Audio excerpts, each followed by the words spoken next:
A paz do Senhor seja com todos. Nós convidamos a igreja para abrir aí as Bíblias, ou nos aplicativos, né? Na primeira epístola aos Tessalonicenses, capítulo 5, nós vamos ler do versículo 6 ao 9.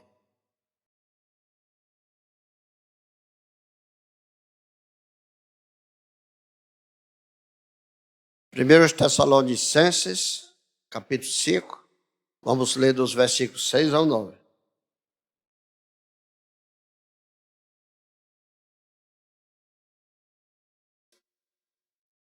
Diz assim a palavra de Deus: Não durmamos, pois como os demais, mas vigiemos e sejamos sóbrios. Porque os que dormem, dormem de noite, e os que se embebedam, embebedam-se de noite. Mas nós que somos do dia, sejamos sóbrios, vestindo-nos da couraça da fé e do amor, e tendo por capacete a esperança da salvação. Porque Deus não nos destinou para a ira, mas para a aquisição da salvação por nosso Senhor Jesus Cristo. Irmãos, o tema da mensagem de hoje é: fujamos de um Deus irado. Eu mesmo acho que nunca preguei sobre esse tema, né? Não é muito comum, não. O tema, conteúdo, até que é. Fujamos de um Deus irado.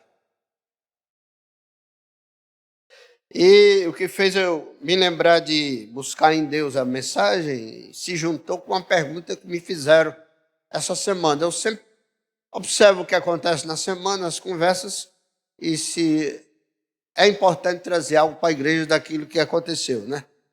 Uma pessoa me perguntou como era que podia ser esse negócio de ira de Deus. Assim foi a pergunta da pessoa, né? Deus irado? Como é que pode? Tem quem suporte a ira de um Deus irado? Porque um homem forte, um homem valente irado, já é difícil de segurar, né? Imagine Deus irado. Um homem forte, violento, irado, ele dá murros, chutes, pontapés, etc. Né? Ele chega a matar e etc. Chega a fazer um estrago, né? E Deus irado, como seria?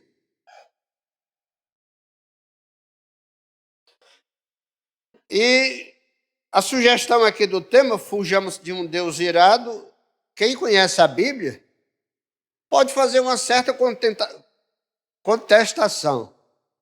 Da seguinte forma: é impossível fugir de Deus. É impossível fugir de Deus. Baseado no Salmo 139, versículo 7 e 9. Né? Senhor, se eu subir lá mais alto, se eu descer o mais baixo, não estou nem dizendo os termos técnicos ali, se eu for para a mais longa distância na lateral direita, se eu for para a mais longa distância na lateral esquerda, para onde eu for, seja escuro ou claro, para ti as trevas é a mesma coisa do que a luz, não há como se esconder de ti. Diz lá no Salmo 139, versículo 7 a 9. E como é que a gente pode fugir desse Deus? Fugir dele, de um Deus irado, no sentido de viver uma postura de fé que não nos leva a encarar esse Deus irado. Isso aí é que é o significado de fugir de um Deus irado. Se Deus em essência, né, o Pai, o Filho e o Espírito Santo, é sempre amor, como pode, em algum momento, ele ser ira? Seja ser um Deus irado? Essa foi a pergunta que uma pessoa bem leiga fez. Se Deus em essência é amor, como é que em algum momento ele pode estar irado? Porque ele nunca deixa de ser amor. Como é que ele pode estar irado? Nós vamos ver no decorrer dessa nossa conversa, dessa mensagem, respostas a essas perguntas. E, na verdade, a pessoa que conversava comigo perguntou o seguinte: o que é mesmo a ira de Deus? O que é mesmo a ira de Deus? Que a dos homens a gente sabe, né? Mas o que é a ira de Deus? Aí eu busquei em Deus respostas e nós trouxemos aqui pelo menos duas respostas, né? A ira de Deus é o desfecho. É o desfecho julgatório, juízo, né? Condenatório, condenação, e executório. Essa palavra executório nem é falada por ele. De execução. Julgamento, condenação e execução. Da incompatibilidade da sua santidade e da sua lei com o pecado do homem. Ou seja, a santidade de Deus e da sua lei é incompatível com o pecado do homem. E vai chegar o momento do desfecho, onde haverá julgamento, condenação e execução sobre o homem que não se valer do Deus amor e do Deus misericórdia. Porque isso é muito conhecido que eu vou dizer, que Deus é amor, mas também é justiça. Isso aqui é de 1900 antigamente, já se dizia isso. Mas, nessa natureza de Deus, se encaixa tudo. Tudo que são atributos seus.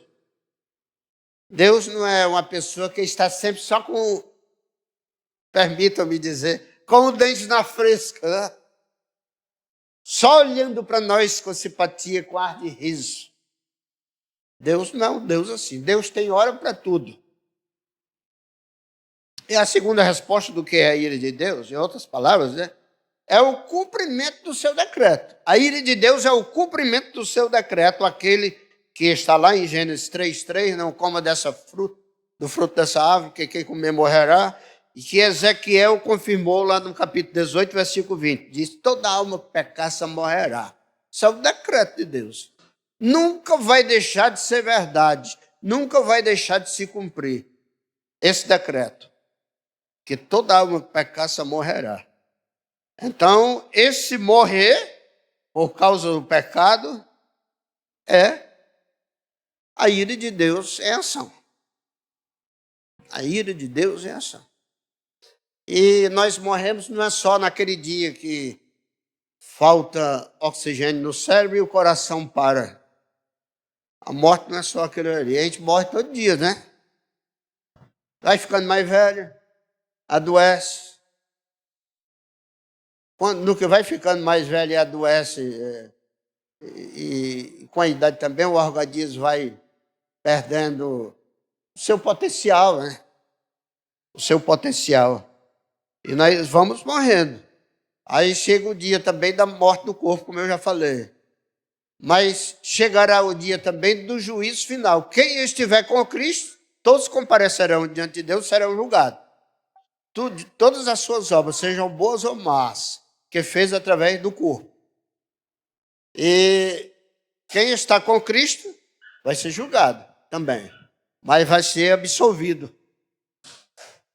E quem não está com Cristo vai ser julgado, condenado e executado. Vai passar pela segunda morte. Isso aí é a ira de Deus. É a ira de Deus. Então a pessoa diz, Deus é amor. Como é que pode? Deus é amor, misericórdia, mas também é justiça. Na sua ira, ele não deixa de ser amor. Ele nunca deixa de ser amor. Mas tem um momento da ira de Deus. E o conselho de hoje é que devemos fugir de um Deus irado. Teve pregadores famosos aí no decorrer dos séculos que pregaram sobre esses assuntos, né? O Jonathan Edwards, parece que é assim que se pronuncia no inglês, né? Ele fez um sermão em Tom Mondoto, naquele tempo se pregava assim. E o tema do sermão era pecadores nas mãos de um Deus irado. Eu li aí um comentário no livro que disse que ele usava Apocalipse 18, onde fala na estrela que caiu do céu, chamada Abissínia, aqueceu as águas e o ar, e se aqueceu tanto que os homens chegaram a blasfemar contra Deus e até morder a língua. morder a língua e blasfemar contra Deus. Pecadores nas mãos de um Deus irado. É terrível, é tremendo. Ninguém querer enfrentar a situação de cair nas mãos de Deus irado. Sabendo que a ira de Deus não é Deus, como já foi falado, dando burros, chutes e pontapés. É simplesmente o cumprimento do decreto da sua palavra. Toda alma que pecar, você morrerá. E para Deus mandar alguém para a segunda morte, ou alguém escolher a segunda morte, não precisa sair palavras ásperas, grosseiras, da boca de Deus, não. Deus dá uma sentença de condenação em silêncio, pelos fatos que aconteçam. Aí, então, baseado nessa questão aí, nessa introdução, nós levantamos aqui 4 questões que eu até anotei aqui, né? E trouxe para nós aqui. Primeiramente, a ira de Deus é só escatológica, ou seja, ela será só no futuro, ou é também durante a nossa história? É durante a nossa história. Haverá a ira de Deus, a ira escatológica, o dia da ira de Deus. Noutras expressões na Bíblia diz o dia do Senhor. Noutras expressões ainda se diz o juízo final. Mas a ira de Deus contra o pecado, ou seja, a incompatibilidade da sua santidade, da sua lei, com o estado de pecado do homem, acontece todo dia. A repulsa de Deus, né? Acontece todos os dias. Tá lá, isso aqui é baseado no Salmo 90, versículo 7. Aquele salmo que o contexto está falando sobre a vida, né? A gente até lê, às vezes, em aniversário, né? Nossa vida chega aos 70, muitos pela sua robustez, aos 80, mas o que passa de tudo isso é canseiro e enfado, né? É aquele salmo ali. Então, lá no Salmo 90, versículo 7, diz assim: somos consumidos pela tua ira, e pelo teu furor somos angustiados. Ali está falando da vida, não está falando da ira final, não. Falando da vida. Cada dia, por causa do nosso pecado, nós somos consumidos pela ira do Senhor. Ou seja, o decreto da sua lei, da sua palavra. Todo alma que pecar, você morrerá. Nós pecamos todo dia nós morremos. Quando nós nos voltamos para Deus, para a sua palavra, para as ações que Ele nos ordenou, para uma luta contra o pecado, todo dia nós nascemos de novo.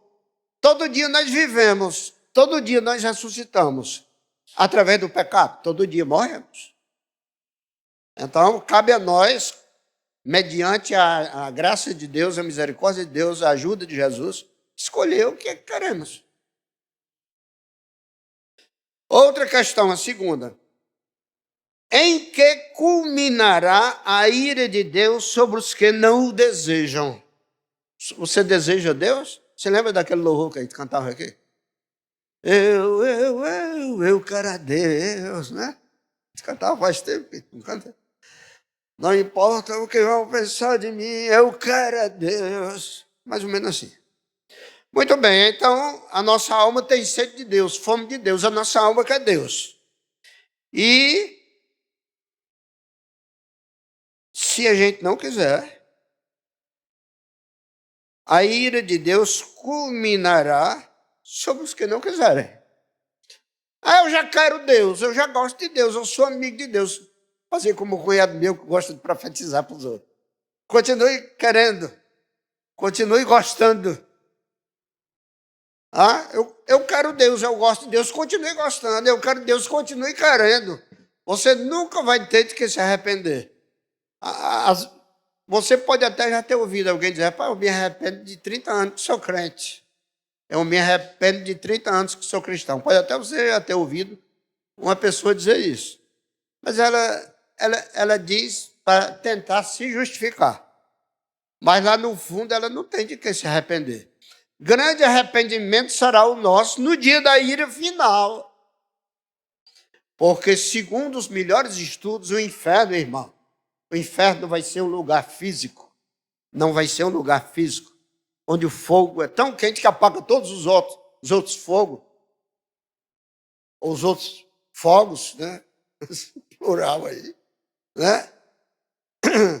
E ali demônios com espeto enfiando nas pessoas, como os nossos pais nos ensinaram, né? Os nossos antepassados. O maior significado do inferno é que alguém, depois que passa pela morte, ele passa a ter plena consciência de tudo que fez ou deixou de fazer. Alguém, quando passar pelo juízo final, ele terá plena consciência de tudo que fez ou deixou de fazer. Ele diz: comparecerá diante de Deus, prestará conta de todas as suas ações que fez através do corpo. E aí, tendo plena consciência, ele vai lamentar para todo sempre. É mesmo que alguém está aqui no monte vendo o paraíso e não puder entrar, aí vai chorar para todo sempre por não poder desfrutar da presença de Deus. O inferno é algo mais ou menos assim. Lá do livro de Apocalipse, aqui para fundamentar esse tópico, em que culminará a ira de Deus sobre os que não o desejam, eu peguei aqui Apocalipse capítulo 20, versículo 6. Diz o seguinte: de começo você vai pensar que não tem nada a ver. Apocalipse capítulo 20, versículo 6 diz assim: bem-aventurado e santo aquele que tem parte na primeira ressurreição. Que os que gostam de Deus, os que desejam Deus, que estiverem morrido em Cristo, ou estiverem vivos no dia da vinda de Cristo, a primeira ressurreição vai ser dos que morreram em Cristo. E os que tiveram nele terão o corpo glorificado, né? Aí sobre esses não tem poder a segunda morte. Sobre esses. Mas sobre os que não desejaram Deus, os que não desejam Deus, os que não gostam de Deus, a ira de Deus se manifestará através da segunda morte. A primeira morte já é pesada, né? A Saniele aqui emocionada, porque Deus recuperou o pai dela, até nós nos emocionamos. A gente não quer que morra nem o irmão da igreja, né? Sabendo que vai chegar o dia de todo mundo. Mas a gente não quer perder quem significa bastante para a gente. Pois é. Mas não me perdi não, viu? Se é terrível a primeira morte, imagine a segunda. Porque essa primeira, para quem tem fé, é só um sono. Por que é só um sono? Isso é baseado em Lázaro ali, né? Jesus Cristo. Lázaro está dormindo. Aí passou a se dizer que a morte, a primeira morte, para quem é de Jesus, é só um sono. Por quê também? Porque quem está dormindo a gente pode acordar. Não é? Levante, acorda aí que Cicrano chegou. Então, para quem está dormindo no dia da volta de Jesus Cristo, os que estão dormindo em Cristo vão se acordar, vão ser despertados pelo toque da trombeta divina. Então, a primeira morte não é essas coisas todas, mas a segunda é definitiva, viu? Muito bem, aí, que conselho encontramos, a terceira pergunta, que conselho encontramos na palavra de Deus para fugirmos desta ira? É o que nós lemos no começo. 1 aos Tessalonicenses 5, 6 a 9. E aí, que conselho para não passar por essa ira divina? Não durmamos. É o primeiro conselho que tem aqui. Não durmamos. Você vai passar a noite acordado hoje? Você nunca mais vai dormir? Esse sono aí? Não. Não durmamos o sono, como dizia sempre a diaconisa Raimunda, né? Não durmamos o sono da indolência, o sono da negligência. Não durmamos o sono espiritual. Ou seja, estejamos sempre apercebidos dos fatos e dos sinais que Deus nos dá. Vigiemos, sempre na torre da vigia, né? Sempre na guarita da vigilância. Sejamos sóbrios, não nos embriaguemos com esse mundo. Os que dormem porque estão na noite, então não permitamos que nós mesmos estejamos na noite. Noite, escuridão, né? Ou seja, sem Jesus. Os que se embebedam-se de noite. Quem está na noite se embebeda. Mas nós somos do dia, Deus nos chamou para sermos do dia. Sejamos sóbrios, vestindo-nos da couraça da fé. Fé, que aqui é couraça, que lá em Efésios escudo, né? E do amor, e tendo por capacete a esperança da salvação. Por que fazer tudo isso? Porque Deus não nos destinou para a ira. Deus não nos destinou para a ira. Os 2 sábados aí passando, o pastor Bernardo pregou, Jesus Cristo chamando, né?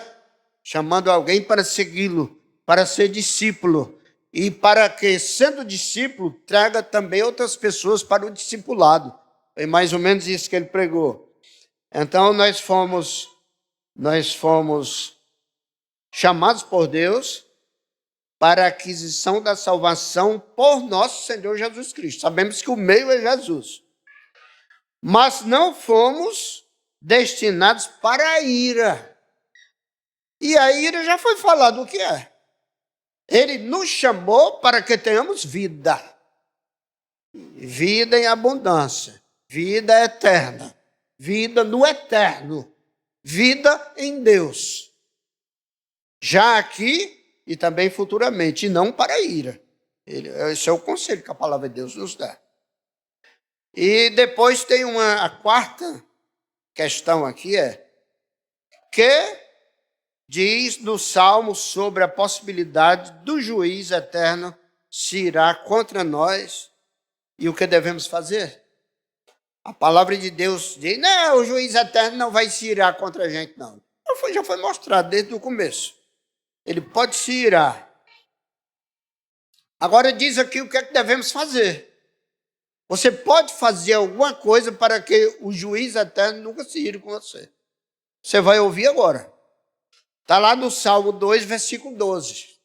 Interessante, nós sabemos, irmãos, sabemos que Jesus é Deus conosco, né? Emmanuel que é Deus conosco, né? Jesus é Jeová salva, mas é Deus humanizado. Jesus. No Antigo Testamento não havia Jesus. Havia a personalidade dele, mas era o Filho de Deus, ainda não era Jesus. Jesus é quando ele nasceu como homem, né?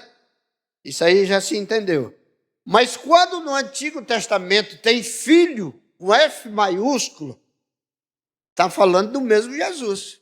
Mesmo ele ainda não tendo se encarnado, mesmo ainda ele não tendo se humanizado, mas já era Jesus. E lá no Salmo 2, versículo 12, diz assim, beijai o filho. Na minha Bíblia, aqui na minha versão, na ARC, tem com F maiúsculo. Eu não sei como é que tem aí, filho com F maiúsculo. Não sei como é que tem aqui dentro de vocês. A da irmã Cristina é com F maiúsculo, né? Esse filho aí, quando eu ainda não tinha aprendido o significado dessa passagem do Salmo 2, eu pensava que era mandando os pais beijar o filho, para o menino ficar um menino tranquilo, o menino ficar um menino dócil, porque já recebia carinho dos pais. Sabia que eu pensava isso? Mas não é não. Aí está dizendo, beijai o filho, para que não se ire, e pereçais no caminho, quando em breve se inflamar sua ira. Bem-aventurados todos aqueles que nele confiam.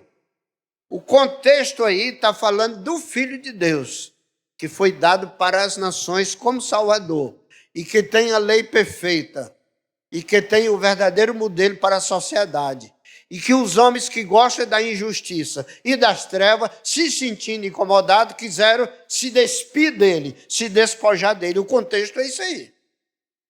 Aí diz que por isso que existem as guerras. É por isso que não existe paz, é por isso que existe injustiça, é por isso que existe infelicidade interior das pessoas. Mas aí, no versículo 12 diz, beijai o filho. Então como é que eu vou estar beijando Jesus aqui, hein? Hoje? Eu vou estar beijando essa janela, Jesus está aí, eu vou dar um beijo na janela. É isso. Beijo, nós sabemos que beijo significa uma intimidade. Então crie intimidade com esse filho. Beijos são laços de carinho. Crie laços de carinho com o filho. Beijo é comunhão. Crie ou deixe ser criado comunhão com o filho. Ou seja, se envolva com o filho, se envolva com Jesus, se envolva com o Salvador. Para que não se ire? Porque se você for uma pessoa de intimidade com Jesus, a sua vida, o seu caráter, a sua conduta, a sua personalidade, o seu viver, você todo será aceito pelo Senhor. Aí ele nunca vai se irar com você, nem durante a sua vida, nem no dia da ira final. Beijai o filho para que não se ire, e pereçais no caminho. Alguém até falou que se pereçais no caminho é quem não é íntimo de Jesus, na caminhada do dia a dia, tem muitos embaraços, não é isso não. Não pereçais no caminho, aí explica. Quando em breve se inflamar sua ira.